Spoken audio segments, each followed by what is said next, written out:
Hello, everyone, and welcome back to Open Mic Night, episode 63.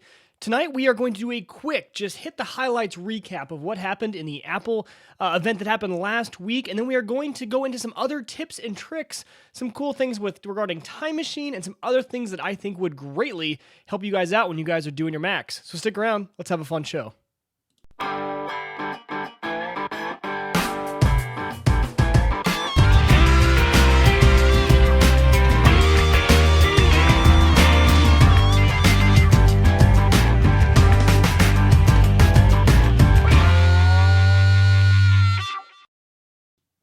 All right, so like I said, welcome back to another week of Open Mic Night. So glad that you guys have joined us this week. And you know, it's a fun week, and I had a great time last week. I've told you guys that anytime there's an Apple announcement, it's a great week for an Apple fanboy. And indeed, it was a great week. It was exciting, full of news, full of stuff to keep up on, and it was a lot of fun. You guys have probably noticed by now that I am not joined by my co-host this week. Colin Ball is out on assignment. Okay, no, not really. I've just always wanted to say that. Colin is out tonight. And with that, I also want to tell you guys that we're actually doing a shift here on Open Mic Night. It's kind of it's a sad shift, but at the same time, I think it'll be okay. But I did want to tell you guys that we are not going to be streaming live anymore on Tuesday nights. And consequently, that also means there will be no video when we do record. We are going to a strictly audio podcast. So for most of you listeners, this will not affect the way you consume the show. The majority of you guys subscribe to the podcast in audio form in whatever podcast app that you guys use, or you listen on the website or however you do it. For the majority of you, that won't change, and you guys won't even notice anything different. We are still doing a weekly show. We are still going to publish it on Tuesday nights. There is just no live show. Now, there's a few reasons for this. Mainly, though, law school. I'm in my final year of law school and also working, and it's just gotten to be a lot. So Tuesday nights don't work anymore for Colin, and honestly, I was to the point where they weren't working very well for me either. Both Mondays and Wednesdays are really difficult days for me, so putting something right in the middle doesn't work out too well. So with the up-in-the-air schedule that I have with law school and work, we're just not able to do a live show anymore. So I'm sad about that, and I kind of apologize to you guys who do watch the video. So if you guys are watching this on YouTube, for the foreseeable future, this might be the last Open Mic Night that you guys actually watch, but I would really hope that you guys go and download the podcast and subscribe that way, because I would love for you guys to keep staying as a listener.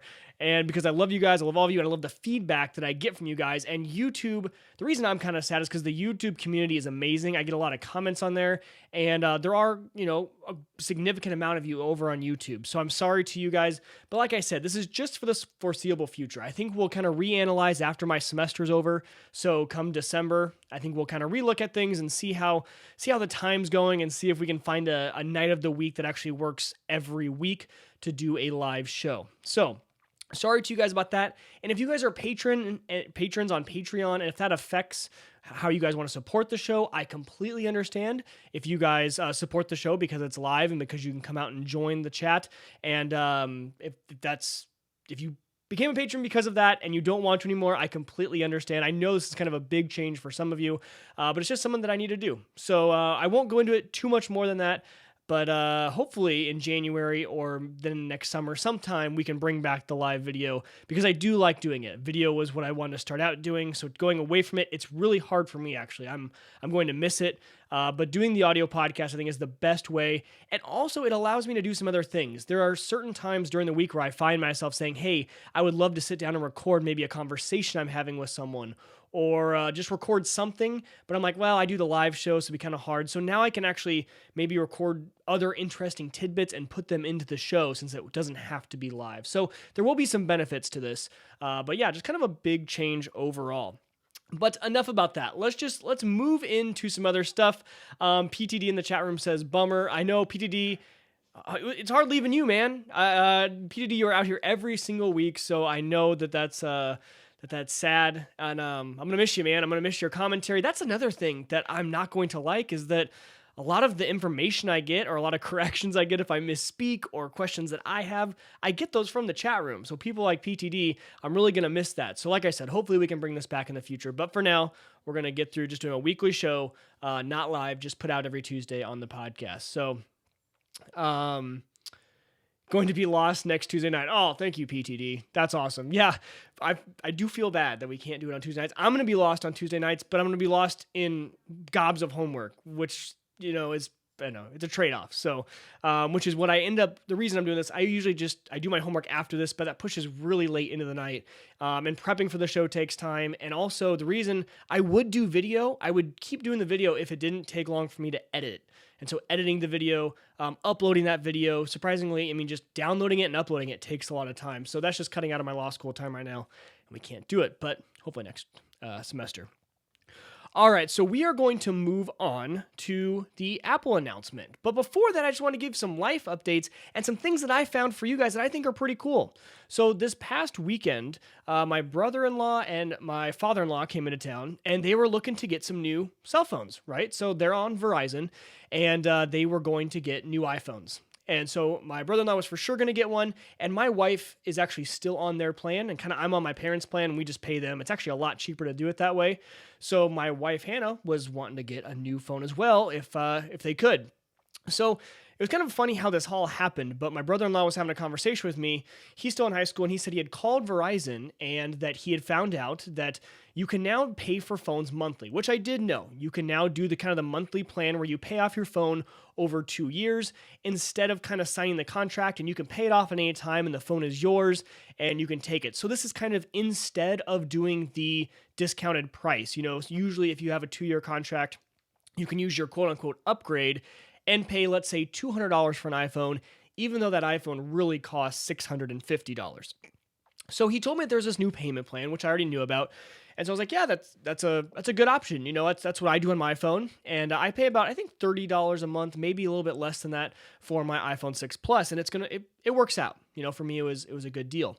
But the next thing he said, what kind of shocked me, and I'll be totally honest, I did not believe him. I thought maybe the lady on the phone had given him some wrong information, or there was a misunderstanding. He said that Verizon was giving $25 a month towards the phone. And I was like, why would they give you $25 a month when, the phone alone, some of those iPhones only cost $25 a month. So they'd be giving you a free phone and they'd be paying it off for you. And so I kind of thought that was crazy. But lo and behold, we went into the store and that is the case. And that's not the case just for $125 for the entire plan. It's for every single line. So on their family plan, they had 3 upgrades available on 3 of the lines. And so her dad, my wife, and my brother-in-law all got new iPhones. And Verizon is giving them $25 a month per line. So this is kind of really interesting, and I was kind of wondering why it is that Verizon's doing this. Now, the reason that we all were kind of talking about was they kind of want to keep you as a customer. This is to keep you there instead of going to maybe some of the other carriers, which kind of makes sense, but is a very, very intriguing way on how to get pretty much a free iPhone. If you're okay with sticking with Verizon and sticking with your carrier, especially Verizon. Verizon is the only one that I've checked into that does this. And in fact, I know Sprint doesn't do this because I'm on that plan with Sprint. I pay for my phone monthly. But Verizon, they'll give you that $25. And beyond that, even if you do not want a new phone. So her dad was kind of on the border. He had kind of an older phone. He didn't know if he wanted the iPhone. The guy was like, hey, well, you have an upgrade on your line. So either way, I can either put that $25 towards a new phone if you want the iPhone, or actually this is any phone. Just to clarify, this is not just applied to iPhones. The $25 is towards any phone that you pay for monthly. He said, or I can just take $25 off of your guys' bill. And I thought that was crazy. So $25 off, either he wants the phone or he doesn't. He might as well use that $25. So if you are a Verizon customer, moral of the story is, if you have an upgrade available, go into the store because either you can get $25 a month towards a new phone. And just for kind of comparison's sake, my wife Hannah ended up going with the iPhone 6 Plus, so not the new one that we'll talk about that's being released here in just a little bit, but she got the last year's model, which is the exact same phone I have. So the iPhone 6 Plus, she got a 64 gig in the gold color for $31 a month. So when you do the math, that comes down to only paying $6 a month once they take off that $25. So for $6 a month, in 2 years, she will own that phone. And of course, as I'm talking to you guys about this, I didn't do the math on that, but let's just see here. 6 times 24. I should be able to do that in my head. 144. She's going to pay $144 for that phone and then own it outright. That is cheaper than what she would have paid if she used her 2-year deal and got it for let's say $200 or $300. So I was just kind of shocked by this, honestly. And if you guys are Verizon customers, I would love to hear from you guys. I know some of the guys that are going to be in the chat room. Oh, we've talked about them before, and they are actually on, I think is it Continental, or there's some other really kind of good priced plans out there. But just nonetheless, shocking that they could charge this little for the phones. And so actually her dad's phone was essentially free. So he got the iPhone 6, not 6 Plus, and he got the 16 gig, the smallest you can get, for $22 a month. So he's getting $22. Obviously you get 25, so he's still getting $3 more off his plan plus a free iPhone 6. Again, just was honestly shocking. I'm still shocked. I'm still kind of mad that I'm not on Verizon. I'm currently waiting for my Sprint plan to expire because last time I tried to leave, they charged an outrageous cancellation fee, early termination fee. So, and Verizon, as you guys know, does not pay the cancellation fees. I think Sprint and T-Mobile do that because they know they're not as good of networks, and so they need to bring over as many people as possible. But I am waiting to get onto Verizon. I can't wait to have myself a free phone. I mean, that's just awesome. So you guys should definitely go out and take advantage of that. Hannah, by the way, is loving the new iPhone 6 Plus. She went from an iPhone 5, so she had skipped the 5S, and then she actually waited even another year. So she's had her 5 for over 2 years, and it was actually still working okay. AirDrop didn't work on it, and then the back had gotten just a little beaten and worn over the last 2 years. So there wasn't really anything too wrong with that phone. Also, forgetting to mention, one more thing to check is trade in any phone you have to Verizon. Her dad had a pretty old, I want to say 3-year-old Android phone. It was awful. We all hated it. We all joked with him that this is why he needed to come to the iPhone, because he had a really old Android phone that he didn't even like. He didn't know how to work very well. And the guy saw him using it, and we were just going to put it in a drawer or keep it as a backup phone. And they said, here, we'll give you $100 for that phone. So he got $100 for a 3-year-old Android phone. He said that's more than he even paid for it in the beginning. So moral of the story is there are just a lot of great things to take advantage of with your wireless carrier, especially if you own Verizon. Go in there and try and just ask all these questions. And if you have a super old phone that you think is worth nothing, trade it in with them. You'll probably get a lot more than you would anywhere else. Actually, I guarantee you'll get more there than anywhere else, especially on some old Android phones. So man, just some crazy cool stuff with Verizon that I had no idea was happening. So second piece of news is that I am on my third Pebble. Since you guys saw me, I broke another Pebble and got it replaced for free from Pebble using their replacement program. Went in and filed a ticket with them. The second one that I had broke the same way the first one did. So we went on vacation, and actually I got into the pool with the Pebble watch. And just a reminder, these things are supposed to be waterproof up to 5 meters. And I was just sitting in the pool. This thing was probably no less than a foot underwater, probably less than that, probably like 6 to 5 inches at all times. And within 5 minutes, the watch had turned off and would not power back on again. And if you guys remember me talking about my first Pebble, that was the exact same problem we had with that. So it happened again.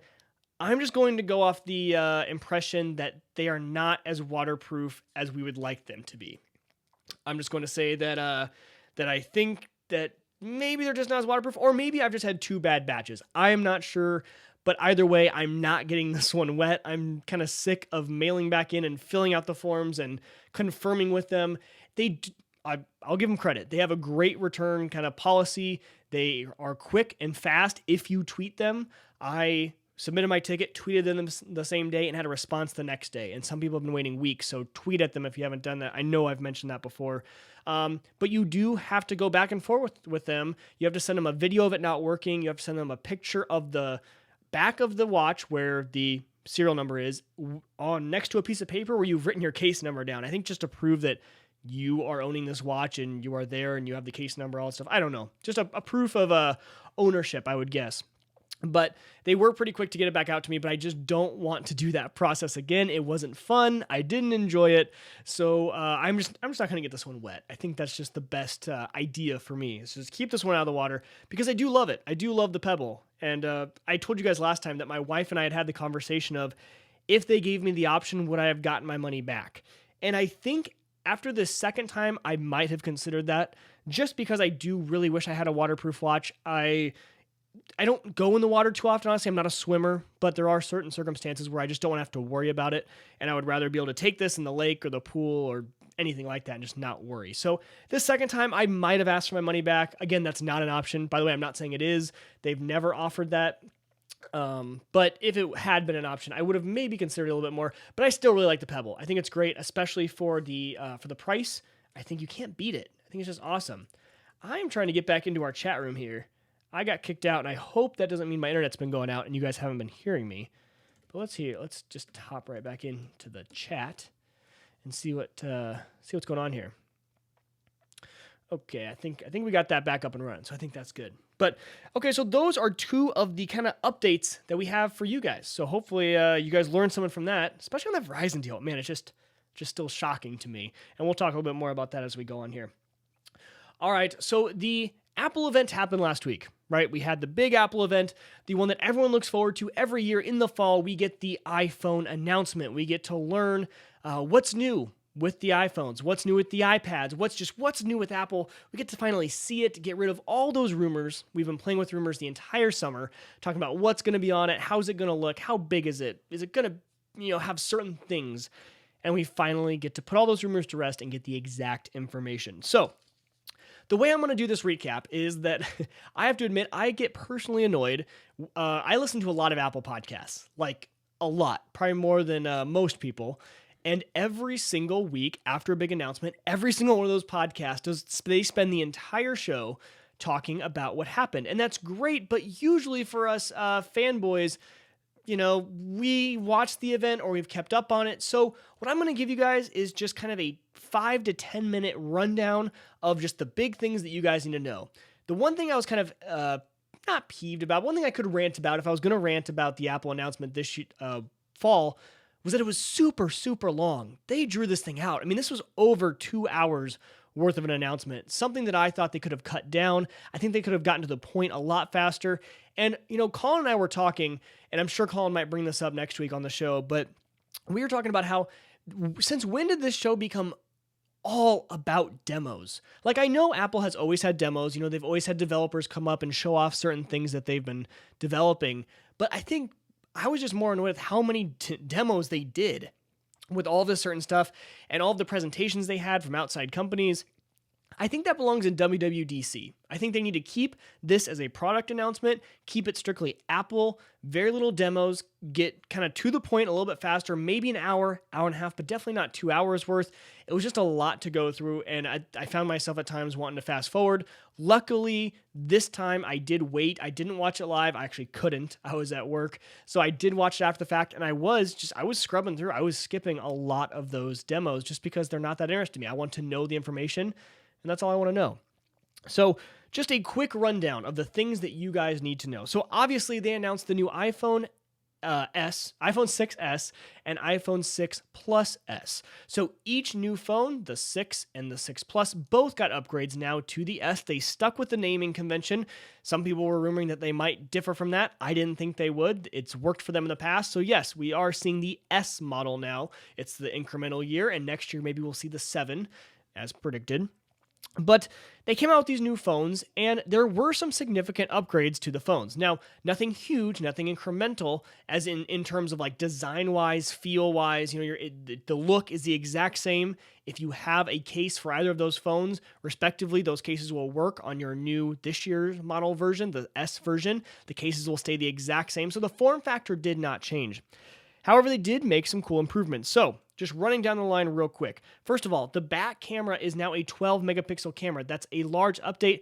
This past year's model, my model, is an 8 megapixel, so you get 4 more megapixels. Now, I know that a lot of you photographers out there say megapixels aren't everything, and I agree.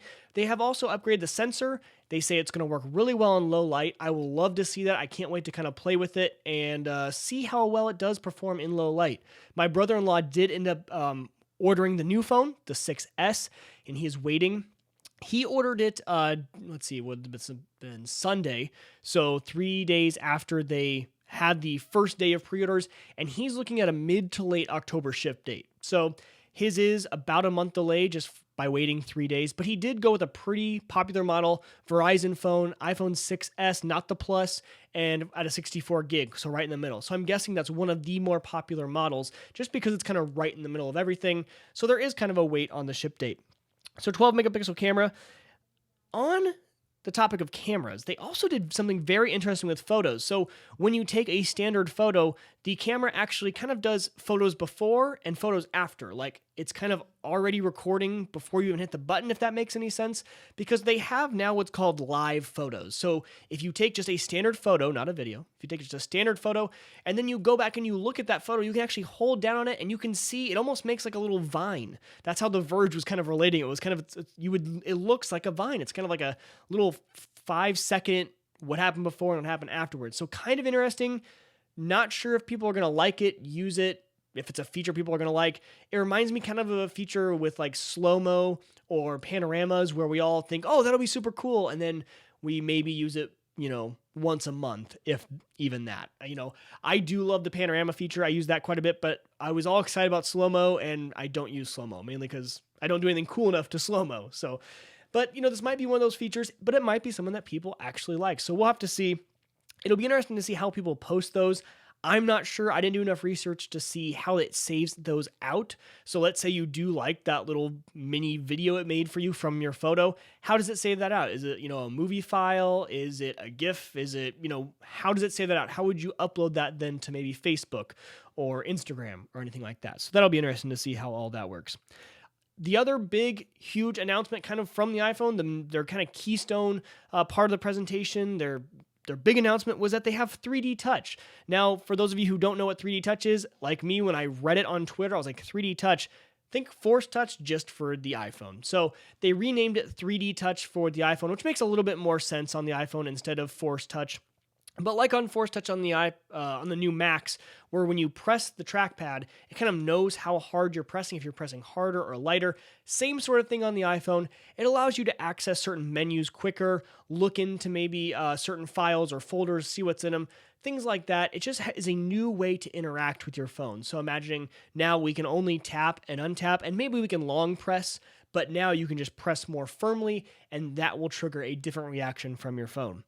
Now, the interesting part that I found about this was that because the S models of these phones are the only models that have 3D Touch, how is this going to work for the operating system and how it's going to relate to all the other phones? So iOS 9 obviously is going to have to be different for the iPhone S, 6S, and all the other previous models. So just kind of wondering how we will access those menus for those of us who did not order the new phone. I'm one of those people. I have not ordered the new phone. Mainly because I'm still doing the monthly payments on this one. But as soon as that's done, maybe I will do the upgrade. But how will we access those menus? That's just something I'll look forward to. I'm sure people have already started to look into that. And maybe that's something we can start to look into in the coming weeks as we start to see more and more people actually get their hands on the phones as they ship. But just something I was interested in, like, hey, so on my 6 phone, not the 6S, how am I going to get to those menus that those people are seeing? Is it going to be becoming different? Am I not going to see those menus at all? Just something I thought of in passing. Also, on the front-facing camera. So the front-facing camera is a 5-megapixel camera, which is also a little bit of a boost. The selfie camera, as we all know and love it for Snapchat and for other sort of selfie needs. Usually all we're doing with that camera is selfies. There is now a flash, so those of you who are taking your selfies at night or in the dark, you guys are going to love it.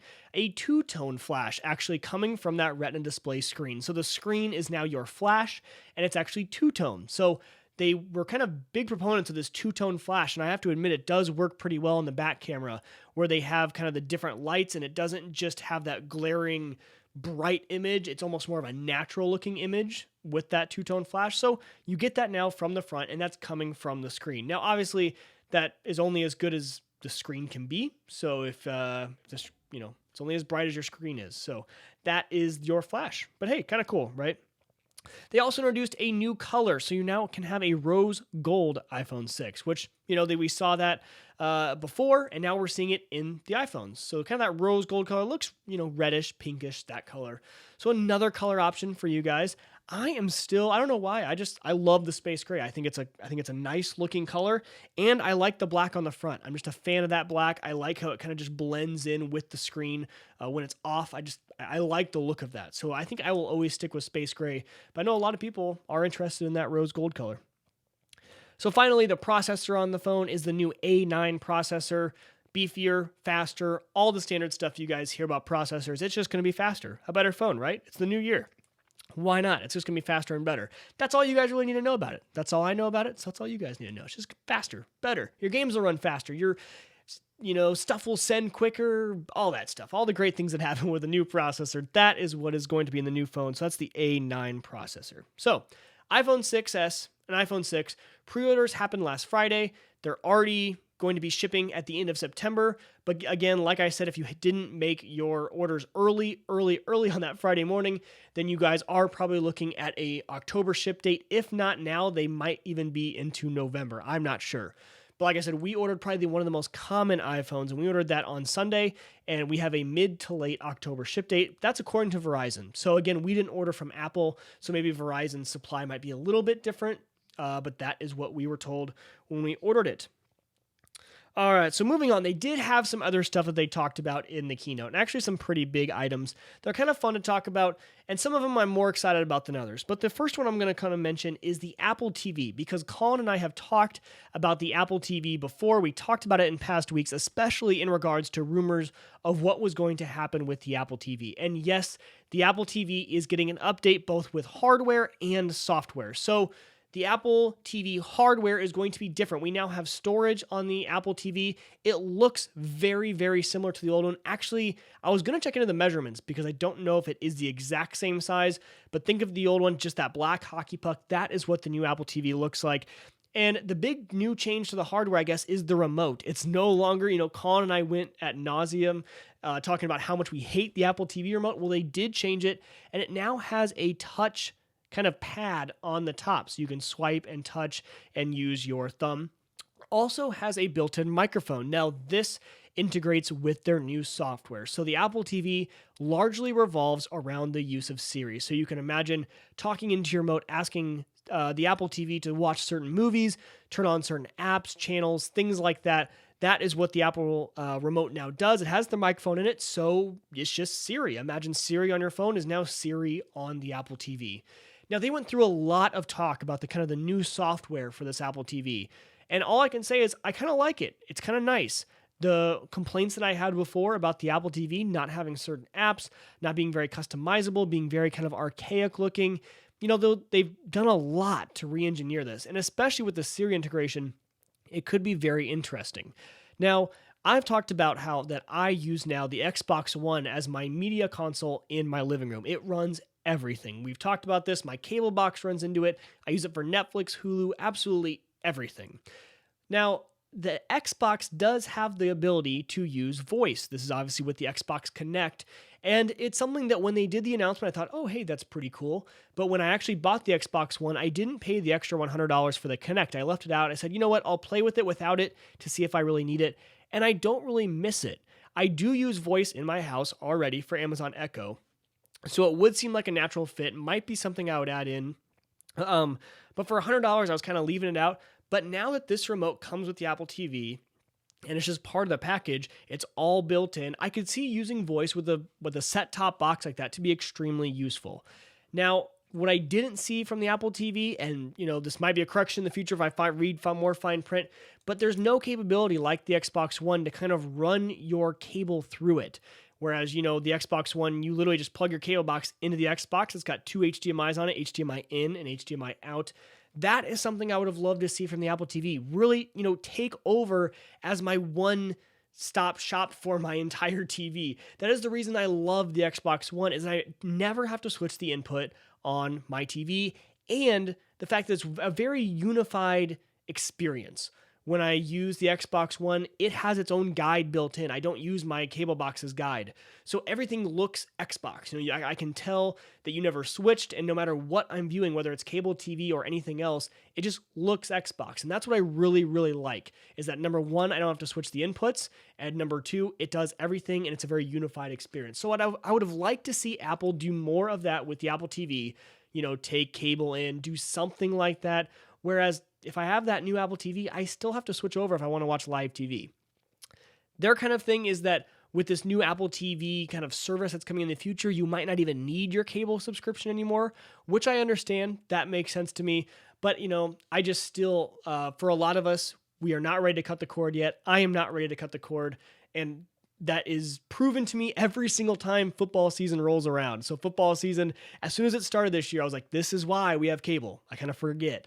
We're huge Husker fans here in this house. So Hannah and I love watching the Husker football. And this past week it was on, Big Ten Network, which you need a cable provider login to sign in with. We just watch it on the Xbox and the TV. But if you were to watch it online, you need a cable provider. So our hands are tied right now to our cable, just with all the sports we like to watch and certain things. We still like having cable. We're not ready to cut it yet. So the Xbox is still going to be my preferred console. Now, I haven't played with the new Apple TV yet. I'm sure they have them at the stores to go play with, and I will play around with it, and I will kind of do a better review. This is just me thinking out loud of which one I would rather do. But for the Apple TV coming out in October, it has things like Apple Music built in, all new apps. It's going to have storage on it, so that's going to be the pricing tier, is how much storage you want on the actual Apple TV, is how much the price is going to be. And again, like I said, released in October. So that's kind of the Apple TV announcement. And my plan with all this is to kind of unpack it over the next few weeks. So we might pick one of these products to kind of talk about a little bit more each week, especially when Colin's back by my side and we can kind of go back and forth, because him and I like our products for different reasons. That's one of the main reasons I love having Colin on the show, is we are very different. We don't agree on a lot when it comes to technology. That's the fun part about having him on, is that we both think of different things when we talk about technology. So we'll bring these up as the weeks go on here and as we get closer to the actual launch of these devices as it comes to October and November timeframe. All right, the next big announcement they had, they talked about how iPad kind of revolutionized the world, and I totally agree. I love my iPad. It's been a workhorse. First of all, I've had this thing for years, and it's an old iPad 3. So however many years that's been, 3 years. Probably 3 full years that I've had this iPad, and I love it. And the iPad really is one of the best ways to consume certain media, to do certain tasks. It's definitely got its niche in my life for how I use the iPad. So they recognize this, and they also recognize that Microsoft might be onto something with the whole Surface Pro idea. Their whole Surface line being kind of like the iPad equivalent, except for the fact that it's a little more powerful and it can actually run the full version of Windows. So Microsoft saying, hey, this can be your actual full laptop. You don't need a laptop. You can use your Surface. It's kind of a transition device. It's a tablet and a laptop. You can do both. They've got the detachable keyboard with it. And so it is your travel companion device that can do a lot of things, and it can transition to be whatever kind of device you want it to be. Now, I think Apple correctly saw that a lot of people love that idea of that Surface, and a lot of people thought, hey, this is a great device for me, especially people who are working out and about. They don't want a lot of weight. They want that mixed device. They don't want to have to carry around a tablet and a laptop. So a lot of people were finding that these were actually really good devices. Now, no one tell Jim Collison that. My Thursday night guy. Don't tell him I like the Surface, because I'll be done on his show. They'll make fun of me forever. I'm the Apple guy on his show, and I cannot like Windows products. That's not true. I can like Windows products, but just don't tell him. All right, we're not giving him any advantage over me right now. But Apple's reaction to this is called the iPad Pro. So this was rumored. We talked about this for a while during the summer, but no one really knew if it was actually going to happen. But the iPad Pro came out, and it was exactly what people were rumoring: a 12.9-inch screen for the new iPad Pro. Now this is going to be the new workhorse. It's the massive iPad that you can do absolutely anything on. And it has certain capabilities, kind of like the Surface does. So they did come out with the keyboard for it. To be honest, it looks a lot like the Surface keyboard, like a lot. So if you've seen the Surface keyboard, that is what you're getting for the iPad, and it just goes right towards the bottom. Now, I believe it's Bluetooth, and I believe it just kind of magnetizes to the bottom. Not sure on charging. I've kind of forgot to check into that. That was something I was going to check into. But again, we're going to start talking about this stuff later in November when this is going to be released. So the iPad Pro is coming in November, and they do have the keyboard for it. They also have, and this was just hilarious, I find this funny, they have the new, what they call the Apple Pencil. The Pencil is essentially the stylus for the iPad.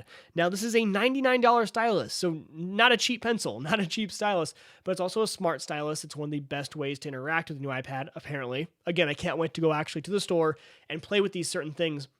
But the reason this is funny is that when Steve Jobs announced I believe it was the iPhone, I think it was the first iPhone, he said, who wants to use a stylus? Because at that time, when the first iPhone came out, you had a lot of things like Palm, the Palm Pres, the Palm Pilots. Those things all had a stylus, and that was how you touched. Well, the big thing about the iPhone was that you could use your finger. Who wants to use a stylus? Well, they'll never do the stylus. The stylus is dead.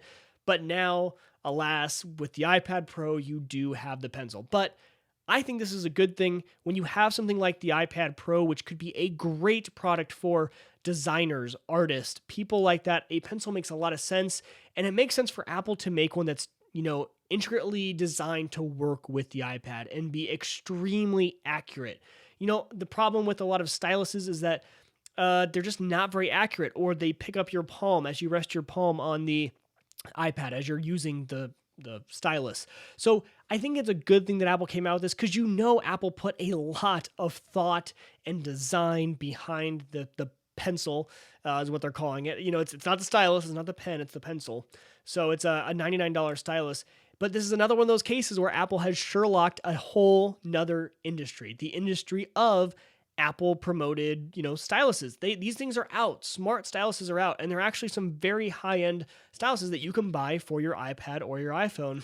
And Apple essentially said, hey, we can do that better, and they came out with their own. So whether you like that or not about Apple, but I think it'll be a good thing. I kind of like the design of it. So I will be interested to see actually how graphic designers, artists, teachers, anyone actually use those on their device. But a 12.9-inch iPad, that'd be amazing. I would love it. Now, these things are priced like iPhones, like laptops. These things are not cheap. They are definitely far more expensive than the iPad, and you could actually get a MacBook Air for the same price as some of these iPads. They're getting into the thousands of dollars for the new iPad Pro. You're getting right at $1,000, if not more. So we can kind of pull up the pricing here and kind of look at it, because I wanted to see how it relates to the old iPads and how they were priced, because it is, they're saying it's the mix. It's right in between the old iPads and, the iPad Airs. They're still coming out with the iPad Airs. They're mixing the iPad Air and the laptop.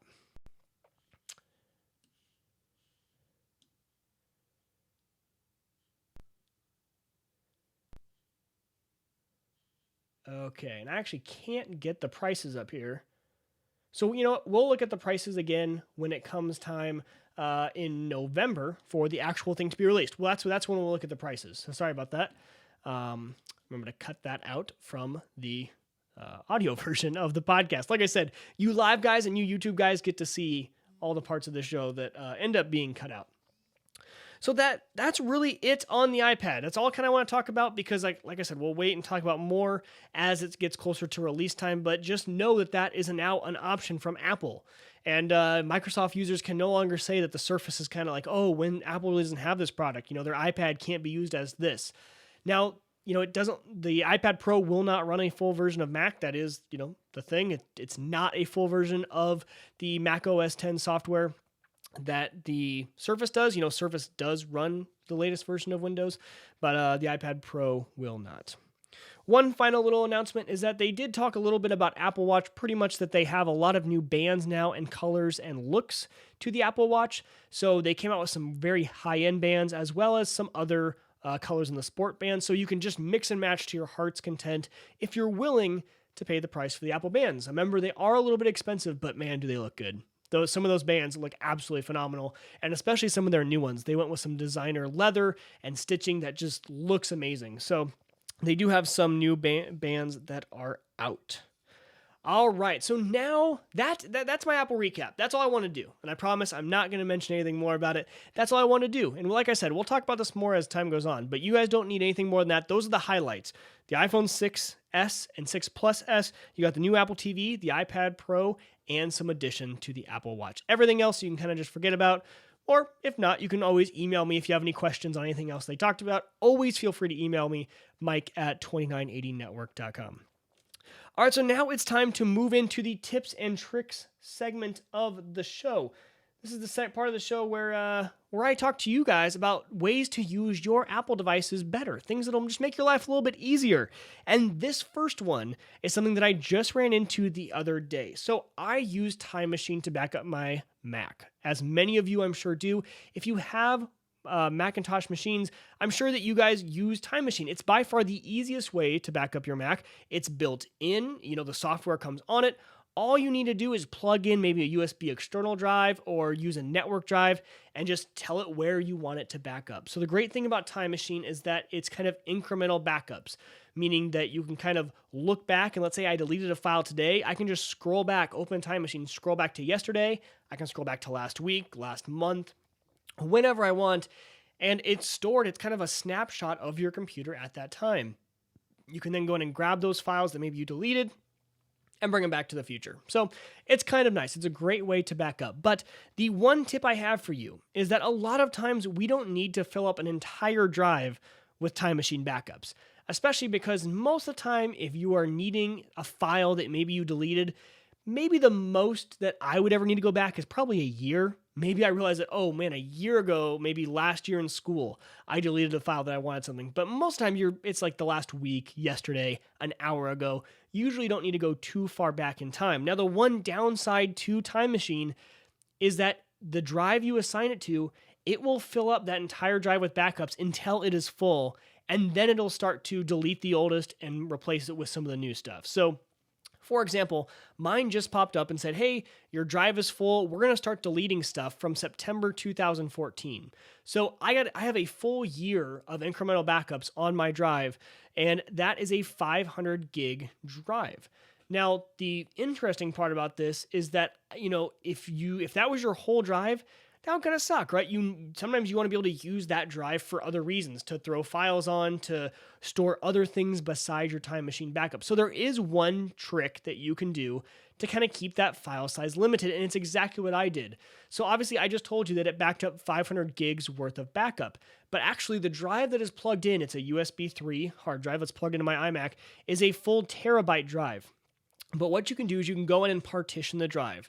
So you use disk utility. This is when you get a fresh drive, when you first install, plug in your drive. Hopefully it's a brand new drive, or if it's something that you can erase, that's great.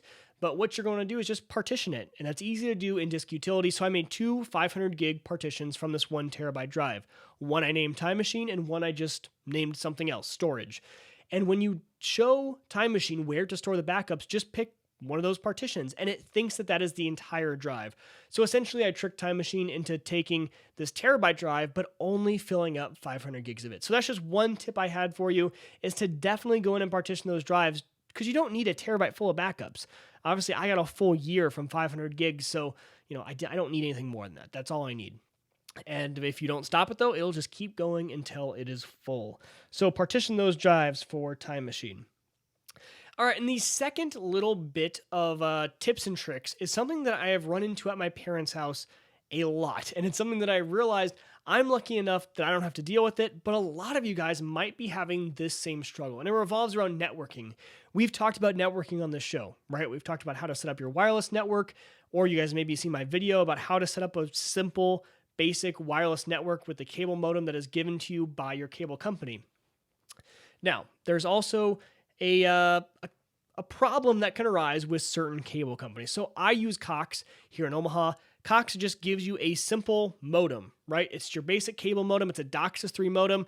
It takes in the coax and it has an Ethernet out, and you plug that into your own, or you can buy one from them, but your own router. So it makes it very, very simple. That modem just gives you internet, right? It doesn't do any routing capability, doesn't have Wi-Fi built in, but that's not the case for all cable providers, and it gets a little bit tricky when your cable provider gives you an all-in-one box. Now, what I mean by all-in-one box is that my parents have AT&T Uverse, and Uverse has, because of the way Uverse is set up, they have to kind of run just one box, right? So this one box takes the coax in, but then it has all the routing capabilities and Wi-Fi capabilities built into this one box. Now, the downside of this, though, is that a lot of times the routing and the wireless capabilities on the box are extremely limited. And it can be frustrating if you're kind of on the techie side and you want to be able to control some things, or if you want better coverage from the Wi-Fi because the Wi-Fi is not good at that box, you're going to need to do some different stuff to this box. Now, there's a lot of different problems that can arise, and the question that I see most often is, hey, you guys can see right back here, it's my Airport Extreme. People will buy a router. This is the Apple branded version, the Wi-Fi router. They'll buy one of these, they'll plug it into their, let's just use AT&T Uverse as an example. they plug it into that router and they get errors saying there's like double NAT settings, or they get errors, just their internet's kind of wonky. Every time they connect to this thing, it's just weird. So I just kind of want to walk you guys through a basic setup if you have one of these all-in-one boxes and how you can use your own router. So this is only if you want to. If you want to use your own router for better Wi-Fi or more capabilities with the routing, then this is how you do it. So for AT&T Uverse, this is how you're going to do it. So with the AT&T Uverse box, you can log in and you can turn on and off certain things. Now, you can turn on and off the Wi-Fi capability, right? So if you want your box to send out a Wi-Fi signal, you can turn that on or off. So the first step is we're going to turn that off, right? Because we are going to use our Airport Extreme, our Netgear, our Cisco, whatever branded router you have, we're going to use that router instead. And we want that to be Wi-Fi because it's a little bit better than the box they give you. So you turn off the Wi-Fi capability. Now, the second part of this is kind of where it gets a little crazy. Usually with these boxes, 99% of the time, you cannot turn off the routing capability. You cannot have that box just simply send out the internet signal to a second router. It's going to do the routing in that box whether you like it or not. But that's okay. The routing capabilities in there, you're kind of stuck with them. So if you're a techie and you really want some other stuff, sadly, you are pretty stuck with their routing capabilities. Unless you want to do some more advanced things. There are more advanced options that you can do. But kind of the hassle-free way, you're going to have to let that box do the routing, but that is totally fine. So you're going to leave the routing capabilities on. Sometimes that's called DHCP. Sometimes it's called NAT. A lot of times it's DHCP and NAT, and you want both of those options turned on for the AT&T router, and usually you can't even adjust them anyway. So the next step is obviously you're going to plug in your new router, right? So my Airport Extreme at my parents' house, they have one as well. I plugged that in. Now, out of the box, what it's going to try and do is it's going to want the Apple device to do everything, right? It's going to say, hey, I want to do the routing and the Wi-Fi for you. But what you're going to set this up to do is you actually want to say, hey, create your own network. Okay, so some people would think they would want to extend a network because they're already plugging into the AT&T router. But what we're actually going to do is we are going to just create a network. So that's the setting, at least on the Apple on the Apple branded routers. That's what it's called, is create your own network. On the language is kind of different depending on what other routers you guys have, but this is the best one. So you're going to have it create a new network. Now, when you get in there, there's going to be some settings of how you want this airport to work. So first of all, we told it to create a network. So the wireless is on our router, right? We want this to be the wireless access point. We want that to be turned on. And notice I said access point and not router. Sometimes I'll say the wrong one, but this is going to act as an access point. It's not going to do any routing because remember, our AT&T box is doing the routing stuff for us.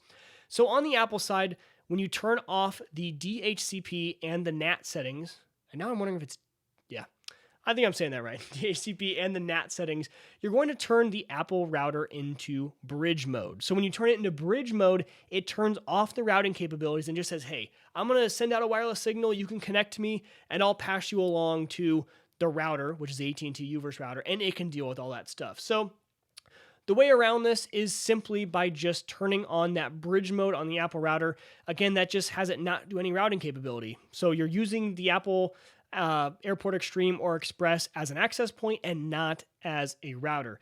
This will eliminate all of those problems of the routing issues, the double NAT issues, so the simple setting is you turn it on, you say, hey, create a network, don't extend, create a network to create the wireless, but then turn it into bridge mode. And again, the wording of that on all the other routers is going to be something similar.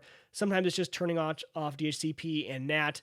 Apple calls it bridge mode. That's what you're going to turn it on to. And that way, your AT&T router, the box they give you, is doing the routing, but it's not doing the wireless.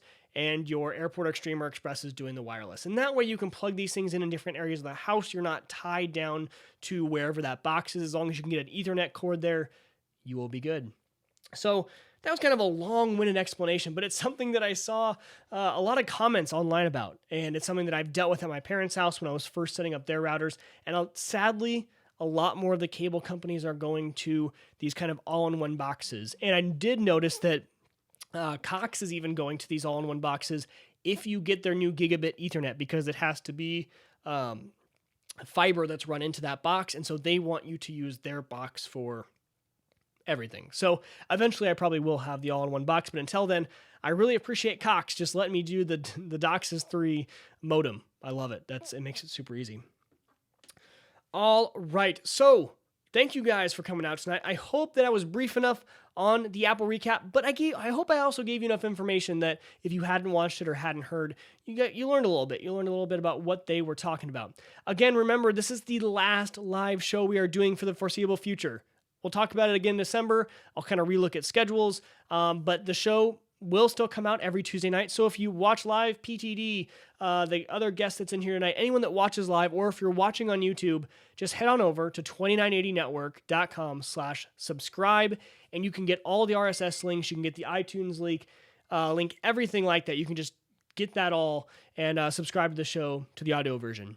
Comes out every Tuesday night, just like it did before. It's just not live, and there's just no video.